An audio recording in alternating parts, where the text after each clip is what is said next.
విశాఖపట్నం అనేది నిజంగా చాలా మంచిది అని అంటారు. మనం ఏ ప్రదేశానికి, ఏ రాష్ట్రానికి వెళ్ళినా కూడా విశాఖపట్నం అని చెప్పగానే నిజంగా వాళ్ళంతా కూడాను చాలా మంచి ఏరియా, చాలా ప్రశాంతకు కొలువై ఉంది అంటారు. అదేవిధంగా బీచ్కి వస్తే ఈ బీచ్లోని చాలా పుణ్య స్నానాలు చేస్తూ ఉంటారు. శివరాత్రి టైంలో కానివ్వండి, అలాగే ఇప్పుడు వినాయకుడు అనుపు టైంలో కానివ్వండి, ఇలాంటివన్నీ కూడా నిజంగా ఈ బీచ్ అనేది నిజంగా ఒక కాశీకి వెళ్తే ఏ విధంగా పుణ్యం అనుకుంటామో అలాగే విశాఖపట్నంలో ఒకసారి స్నానం చేస్తే ఆ పుణ్యం వస్తుంది అనే విధంగా ఈరోజు విశాఖపట్నానికి మంచి పేరుంది. మరి అలాంటిది ఈ కూటమి ప్రభుత్వం ఏంటంటే ఒక ఆడవాళ్ళ మాన ప్రాణాలతో ఆడుకునే విధంగా ఈరోజు ఇక్కడ బార్లు పెట్టినట్లయితే మరి ఆడవాళ్ళకి ఎక్కడ సెక్యూరిటీ ఉంటుంది?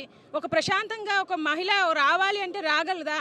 ఈ బీచ్లో తాగుతారు, యువత తాగుతారు. ఇప్పటికే ఈ కూటమి వచ్చిన తర్వాత మద్యానికి అలాగే గంజాయికి బానిసైపోయి యువత అంతా కూడా చెడిపోతున్నారు, పక్క త్రావులు పడుతున్నారు.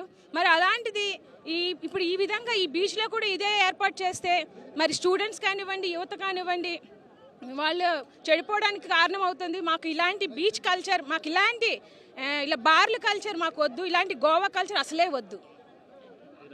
నీళ్ళు అమ్ముకోవడం అంటే వాళ్ళ ఇంటి దగ్గర అమ్ముకుంటే ఇంకా బాగుంటుందేమో అనిపిస్తుందండి. ప్రజల కోసం ఇది ఎంతో ఉత్సాహంగా ఉల్లాసంగా వచ్చి సరదాగా కష్టాలు నష్టాలు మర్చిపోయి ఇంట్లో ఎన్ని బాధలున్నా ఇక్కడికి వచ్చి అందరూ పిల్లలతో సరదాగా ఎంజాయ్ చేసి ఏదో మురిముచ్చి తిని సరదాగా గడిపి కష్టాలు మర్చిపోయి అలా పిల్లలు తీసుకుని వెళ్ళిపోతామని చాలామంది ఫ్యామిలీలతో అనుకొని ఇక్కడికి వస్తారు. ఈ వచ్చిన దాన్ని కూడా ఇప్పుడు అలా పేద సాధారణ ఒక పేదోడు చిన్న